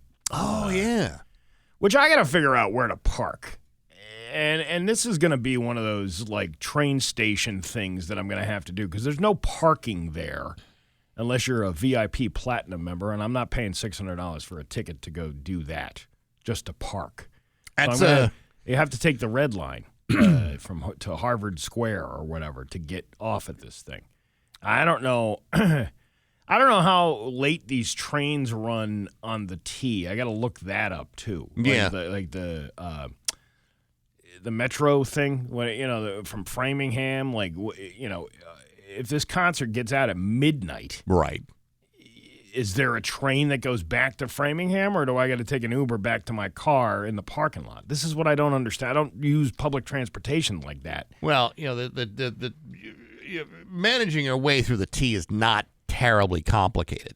And you can always ask somebody while you're there. They're always very happy to help. I don't think they are. You don't think so? No. I don't know I remember about that. going to a Red Sox game once with a buddy of mine, and we were staying at the Sheraton in Newton. You know, the one that goes, I don't know if it's a Sheraton anymore, but it goes over the highway. Yeah. And then we get in this cab to bring us back to the Sheraton Newton after the Red Sox game. Right. And we're like, yeah, we're at the Sheraton in Newton. And the guy doesn't even I don't think he spoke very much English.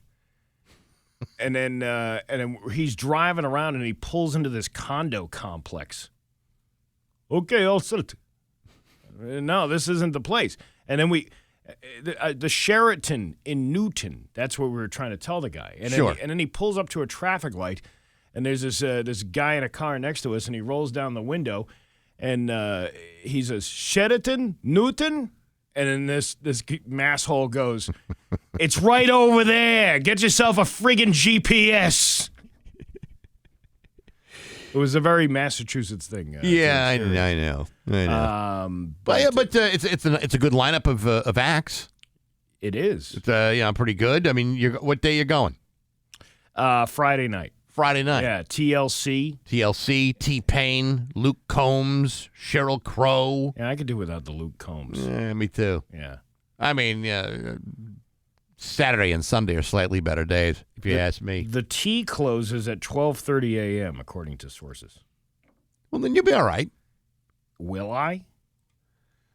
Well, I guess. I mean, does the website for the festival have any information about how to get around?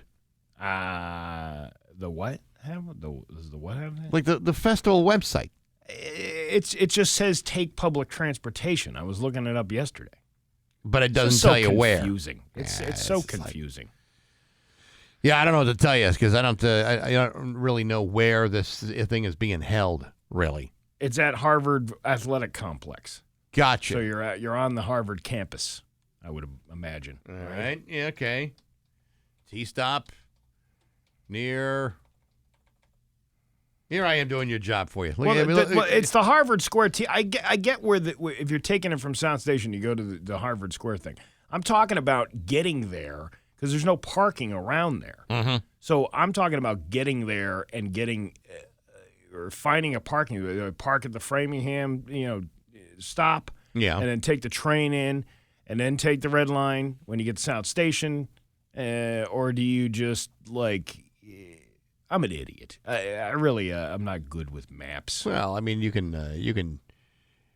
take the red line at Alewife, go past Ashmont, get on the yellow line, Watertown Square, head over, shoot back, boom, boom, get back on the yellow line, past Waverly, Belmont, boom, Harvard, you're there. Couldn't you just take the red line directly to Harvard Square? Well, yeah, I suppose you could do that too. This is what I'm getting at. This is such a dumb thing. Nobody puts out clear directions on how to get to a giant festival that they're throwing. I always find, and you may find this too, that when you're in the city of Boston, if you ask anybody on the street, they are more than happy to help you. Just talked about I'm that. telling you, They're not I know. happy to help you. You say that, but I've never had a problem. You ask, say, like a prostitute, hey, how do I get to Harvard Square from here? She's gonna know. She's got an intimate knowledge of the street. Probably has a tattoo of the T map, like on her arm, to cover up the tracks. Listen, honey, I only know the way to the Hershey Highway, so don't tell me. I don't know where you're going. You want directions there? It'll cost you $50. Yeah, get on the green line, go west, see what happens. Yeah, and then ask questions. So I got a lot of research to do. So I'm doing that, and then tomorrow night I'm doing date night with the boss for the Tom Segura show. Yeah, that'll be sweet. Yeah, that'll be good. Yeah, busy week. Yeah, busy it really week is. There's something about the month of May where everything happens all at once, and it's not always great. It is a very busy month. I don't know why, but it's always busy. I mean, because it's the warmer, supposedly warmer month, and then I don't know what we've seen here in New England in the last month, but we go from winter to spring, back and forth. But it is the month where spring sales are going on. A lot of stores are busy. A lot of events kicking off the summer season. Well, I know. 5K races, charity events, all that kinds of stuff. All happens in the month of May. Yeah, I mean, it's like Free Music Friday on Friday. Yeah, the Eagles experience. I forgot that's going on too. I'm doing that one. Man, I know. Look at you being busy for one event per 6 months. Well, I mean, listen. I've done more than my share over the years. I mean, I've accumulated quite a few hours on on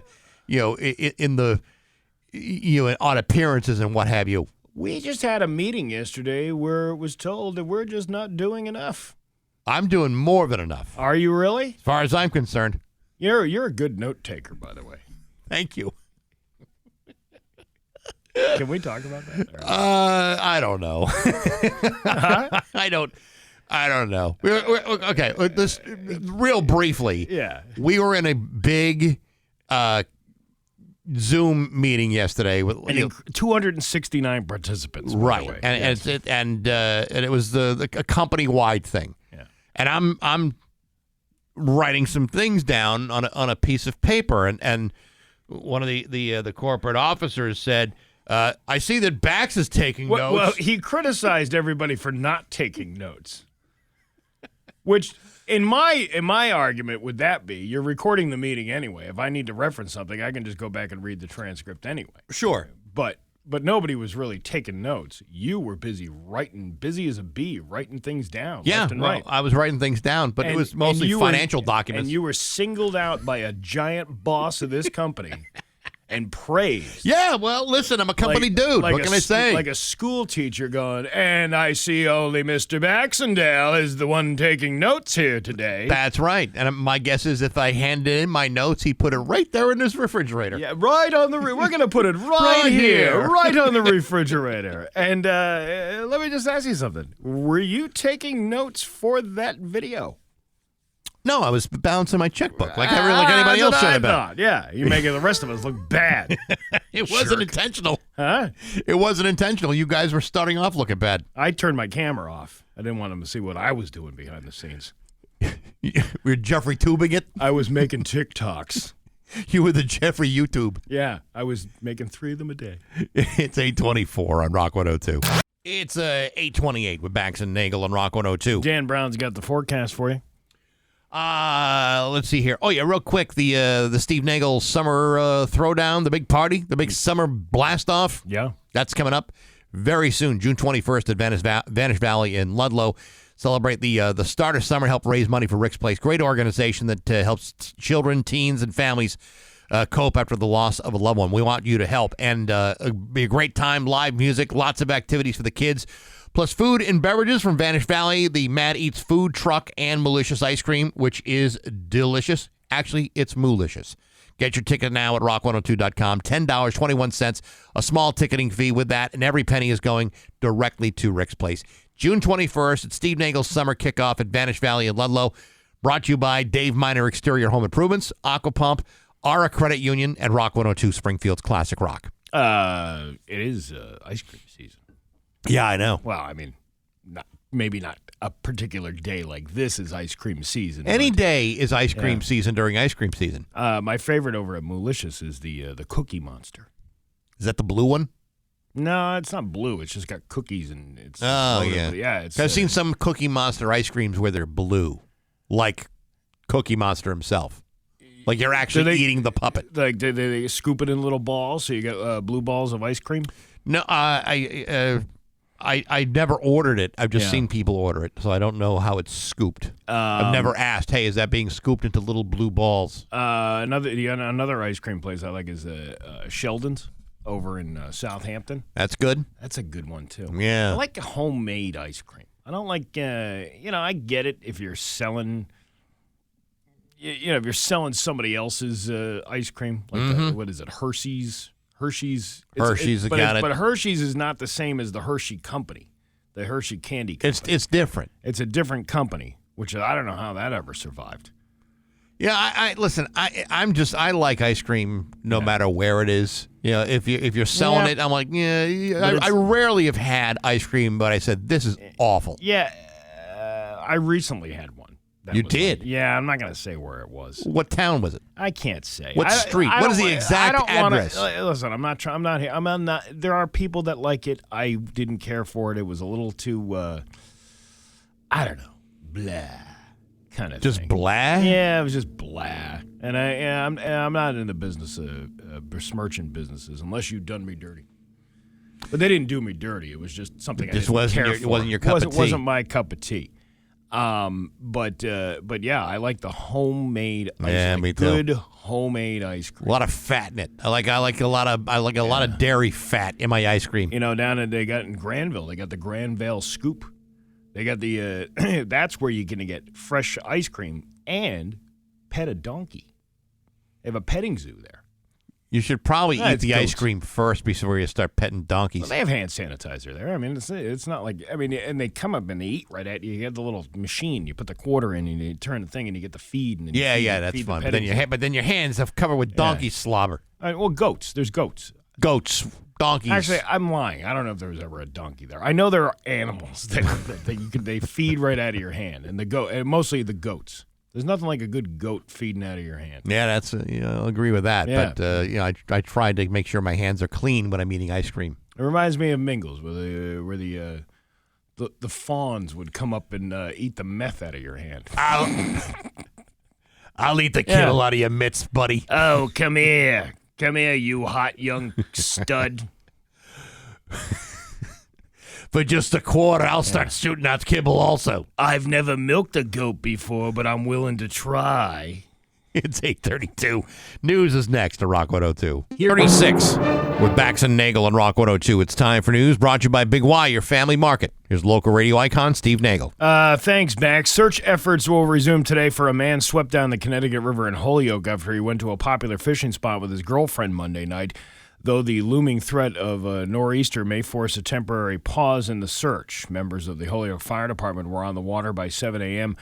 Wednesday after they and crews from about 15 assisting departments were unable to find the missing man on Tuesday, according to Holyoke Fire Captain David Rex.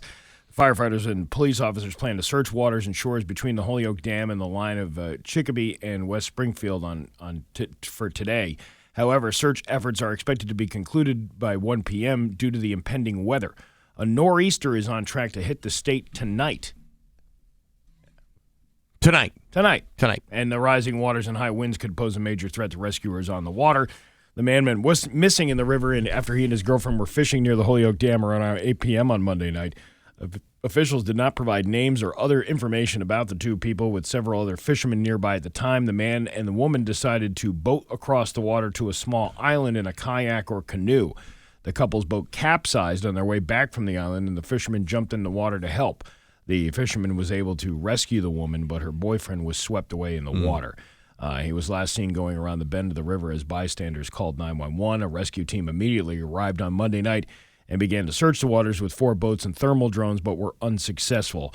Boats were again stretched on the river all the way to Agawam on Tuesday, and officials had at least 4 drones in the Mass State Police Air Wing in the skies.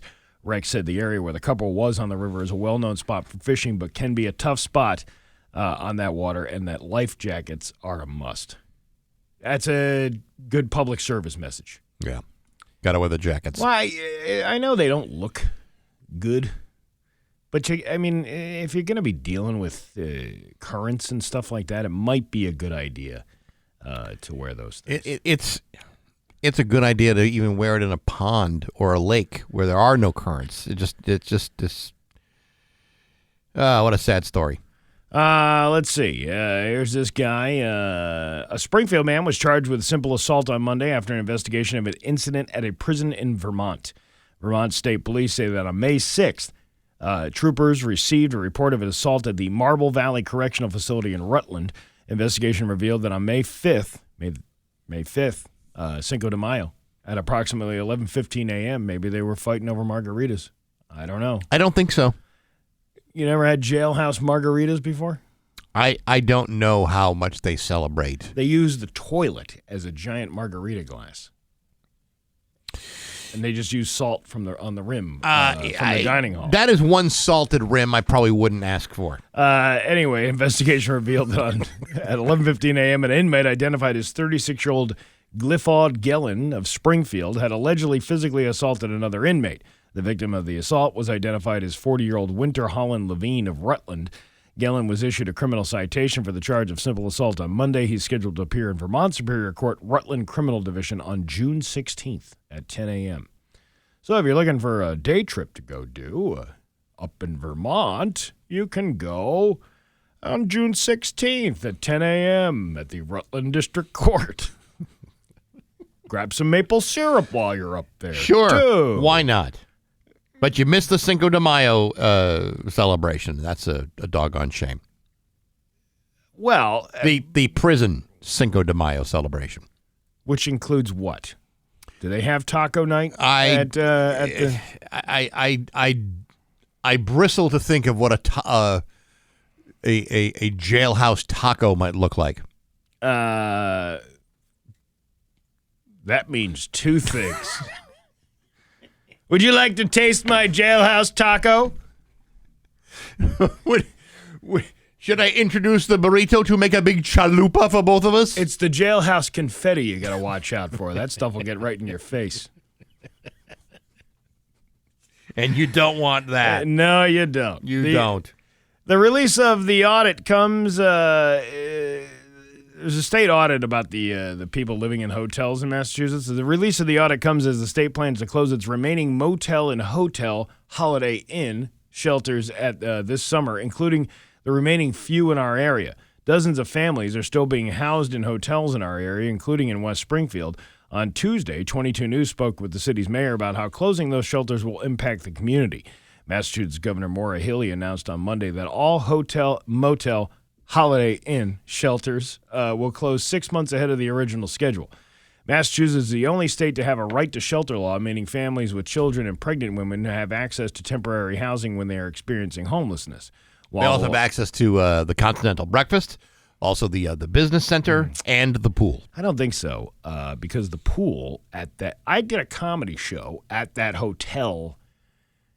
I don't know what it's called now. It used to be the Ramada Inn, or is it Red Roof The one in Inn? Springfield? The Ramada. No, it was in West Springfield. It was off of Riverdale. It's behind like Cal's and all that stuff. It's the hotel. Hoop Sports. Remember Hoop? Dating myself. Hoop Sports Bar used to be. Is that the Best there. Western now? I don't think it's a Best Western. It's something else. I think it's a Clarion, maybe. Maybe that's it. Yeah. It's changed hands a number of times. But we did a comedy show there, and then I realized quickly, oh, this is one of those places, because there was all these people hanging out in the lobby. I'm like, are they here for a conference? And the restaurant inside is closed. Yeah. The pool was drained. The pool, yeah. It's supposed to be a water park. And it's no longer, well, I mean, the stuff is there, but there's nobody using it because you can't. It's empty. So now you got all these dry tubes. The kids can't go down now. Well, the lazy river has become a pool of tears. The lazy river has become the river of strong. You know, it's if you can make it through this this little gauntlet of a slide without any water on it, and you come up standing on the other end, you're in good shape. Massachusetts, while the law may have temporarily helped with the migrant crisis, many were not in favor of the hotel shelters, including State Senator John Vilas, who voted against it multiple times. We just do not have the money. We didn't have the money 3 years ago. We don't have the money 2 years ago. And right now, with all the uncertainty with the federal government level, we certainly don't have any of the money. There were once as many as 100 hotel and motel Holiday Inn shelters across the state in the summer of 2023. Now, as of April 30th, only 32 remain. One of the remaining shelters is located at the old Clarion Hotel in West Springfield. That's what I just said. Mayor Reichelt said it's been difficult for the town. Schools really have the largest impact because it's the students that are coming and building up classroom capacity. So that'll be certainly better for our school districts as a whole. He said not only, but where do they go? That's the thing. Now you got a bunch of people wandering the streets. A problem that they created by housing people in hotels, when you could have taken that money and probably built affordable housing somewhere, transitional housing, something to get you back on your feet, versus here's a hotel room and some peanut butter and jelly sandwiches. By the way, this has cost $14 million over the last 8 months. That'd have to be one hell of a peanut butter and jelly sandwich. Yeah, the Clarion is a hotel. It's not built as a shelter. It's not meant to be long-term housing, Reichelt said. So I think this is a win-win for both sides, for the town and its resources, and also for the folks that were living there to get into real, actual housing. But again, where are they going? I don't know. I have no idea. I will say though, it's too bad that we couldn't pay for this like we pay for like a hotel, say like on Baltic Avenue on Monopoly. Yeah. Yeah, where like a hotel, if you land on it, $450 for like a week. I think you're onto something there. Why can't we have some price control? So it's like if you want to buy it, it's like $4 to rent. Okay. I mean, you wouldn't want to be like a Park Place or Marvin Gardens, but as long as you can get past having to go to jail, and not collect $200, you're in good shape. You know what today is? Wednesday? National Waitstaff Day. What's your favorite waitstaff story? It's supposed to honor servers, bartenders, and baristas and thank them for dealing with your annoying requests. Can you make the pasta gluten-free, please? I can't eat any gluten. Is there any dairy in the cream sauce? I can't have any onions in the bloomin' onion. Can you take the onion out? Could you tell me what the difference is between the 8-ounce filet and the 10-ounce filet is? I'm allergic to everything but protein. Is this cooked in a facility that has peanuts? You might not want to. This story is saying you might not want to tip after hearing some of these stats, though. BuzzFeed recently polled thousands of current and former servers and asked them some fun questions, including have you ever retaliated against a rude customer? Number one, have you ever eaten food off a customer's plate? 32% said yes. 32% yes? Yeah. Interesting. Have you ever dated or hooked up with a cook? 25% said yes. So if you're working at a restaurant, you're more likely to swipe food off a table than to swipe right on the cook. Yeah. Have you ever come into work sick or hungover? 81%. I'm sure that's true. Well, I used to work at Pizzeria Uno's back in the day. That was the thing. The staff would go out and go to Pal Joey's and get sauced and then have to come back in at 11 o'clock in the morning. Actually, earlier than that because the store opened at 11 o'clock. And he'd be all hungover. Good Lord. Yeah. Have you ever finished a customer's alcoholic beverage? Only 6% said yes. Yeah, that's gross. Yeah, but if you're an alcoholic, it's a perfect way for you to get a little people's buzz on mouths have been all over the glasses. You know what? The alcohol will kill it. That's what you think. Yeah. Have you ever given someone free food or a free drink because you thought they were cute? 30% said yes. Really? Yeah. Huh. I've never gotten a free drink in my life. Me neither. Have you ever snuck off to the bathroom just to get a break? 88% said yes. I'm surprised it's only 88%. Have you ever retaliated against a rude customer? Half of servers said they've retaliated in some way. They didn't say how, though. Like, blasting a snot rocket on your pasta? Yeah. I did once. I didn't do that. I wouldn't. First of all, I would never do anything. I did passive-aggressive moves. I would never do anything that would poison a food or mess with somebody's drink. Like that to me, I wouldn't want that happening to me, so I wouldn't do that. Sure. But if this one guy was being a real jerk, and it was like a busy Friday night, right? There was a wait. There was a wait. There was probably like a 45-minute wait to get a table on a Friday night. That's not outrageous. No. And then this guy finally sits down at the table, and you could tell the wife is like. She's kind of cowering because this guy is like this all the time, right? And then I said, hi, how you doing tonight? I would have been fine if you were here 10 minutes ago. That, and it was starting that. So then I said, you know what, sir, I'm really sorry. I will get on your stuff right away. I purposely didn't put his order in for anything for another 20 minutes. Good for you. Just to make him wait a little bit longer. Yeah. Listen, it's a busy restaurant. There's a difference between being a bad server and just being bombarded with things. I am never mean or cruel to a waiter or a waitress. Yeah. Unless I'm waiting around forever to get my bill. That would be the only thing that I might get a little testy on.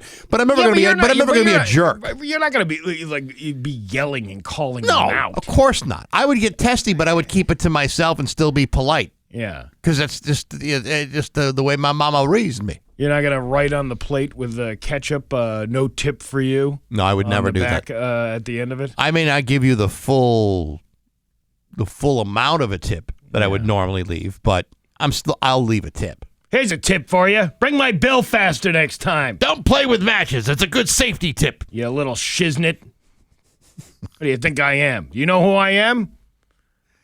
I'm a regional host of a morning show in Springfield, Massachusetts. I am two-time Pinewood Derby champion Michael Bax and Nagle, Massachusetts Broadcaster Hall of Famer. I have a 4.92 Uber rating, and I am not going to ruin all of that by causing problems here tonight. Listen, you little pissant, I've had Lyme disease twice. You think a guy like you is going to scare me? Your little headache you're causing me isn't what I nearly dealt with Lyme disease. Your Pioneer Valley forecast today is going to be cloudy with a high of 55. Tomorrow, rainy with a high of 49. It's 52 right now in downtown Springfield. I'm Steve Nagle, and that's the news on Rock 102. Aw, yeah. Hey, Brian, you're... 8:53 with Bax and Nagle on Rock 102. I just gave you the forecast. Did you? I'm just. No. Okay. Well, I'm stumbling across this story. Patriot season is going to be again heard here on Rock 102. You're a home of New England Patriot football and has been for 25 years at least. There's a story that apparently came out this week. I don't know if you've seen this. Gronk was on a podcast this week called Bussin' with the Boys. Yeah. And this happened on Tuesday. And he was asked to confirm or deny this story about Aaron Hernandez. Okay. Now, the story goes that he usually doesn't like talking about Aaron Hernandez. Typically None speaking, of them do. he doesn't like talking about it because there's a lot of baggage with Aaron Hernandez. I don't know if you're aware of the full story. He may or may not have killed people. Anyway, in this particular story, Gronk was asked to confirm or deny a rumor that Aaron Hernandez, during team meetings, would sometimes pull it out. Like just whip it out? And manipulate it in such a way. He took it out. He took it He took out. what out? It. It? It. It. It. All right. Out. Now, according to Gronk, I may or may not have seen it live. I'm not going to confirm or deny. When pressed a little bit more, he said that it is possible that he may have seen Aaron Hernandez do this in team meetings. Now, I have been in meetings here at Rock 102 for over 30 years, and I have never, at any point, felt so worked up that I thought the best course of action would be to relieve myself in such a way to self... Was he gratifying himself? He was gratifying himself in a team meeting. Now, imagine... Hey, this ain't the Jets. I mean, not for nothing. You're new in the job. You're just getting to know the dudes in the locker room. This is like early during their their careers. Yeah. And all of a sudden, Aaron Hernandez is buffing it out. He may have had some problems. You think? Yeah. Man, he really hit it very well. So he was trying to spike it into the end zone while he was in the locker room. That's exactly what I'm talking about. All right. Yes. Yeah. He was double coveraging himself. Yeah, looking for a tight end. Honest to God. Who does that at work? I do. Well, I know. I mean, yeah. At least I go in the bathroom. But not in a team meeting Yeah. when everybody is around. I mean, not like we're having like a conference call across the country, across the entire company, and you decide to go Jeffrey Tubin on everybody. Well, I was going to say that bathroom upstairs should be changed from the Mike Bax and Nagle powder room to the Steve Nagle juicing facility.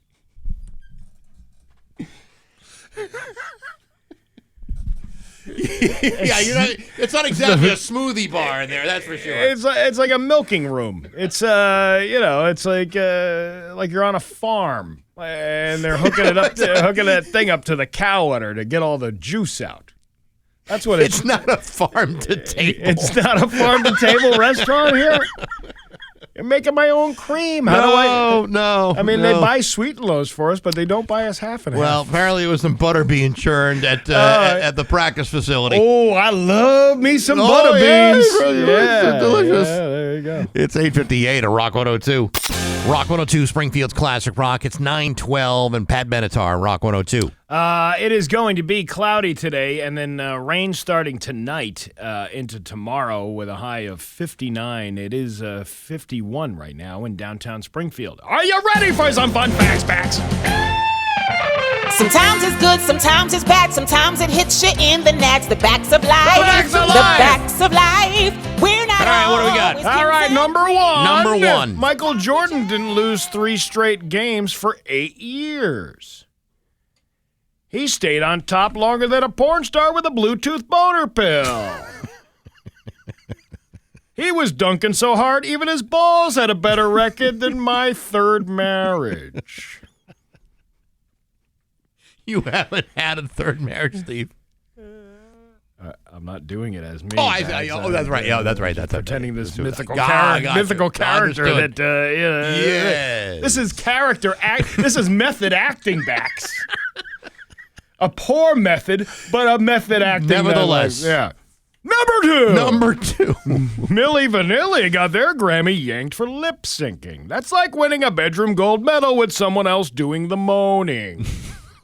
They faked it so hard, even their hips filed a complaint for false advertising. Number three. Star Wars opened on 42 screens. That's fewer openings than a nun at a chastity retreat. It's a global juggernaut powered by space swans, sibling smooches, and enough heavy breathing to fog up a helmet. Number 4. Ronald McDonald is called Donald McDonald in Japan. Is that a fact? New name, same vibe, like a fry cook who whispers sweet nothings to a deep fryer. Still looks like he hands out toys with a wink that makes his HR department nervous. Number 5. Every mammal gets a billion heartbeats. So every time you get your engine revving over a thirst trap on Instagram, that's a few ticks off the life clock. Dogs spend theirs chasing tails. I'm out here burning mine like a love letter in a motel trash can. And there you go. That's your fun facts for today. Sometimes it's good, sometimes it's bad, sometimes it hits you in the nads. The backs of life. Backs of life. The backs of life. It's Bax and Nagle on Rock 102. GG Inc.'s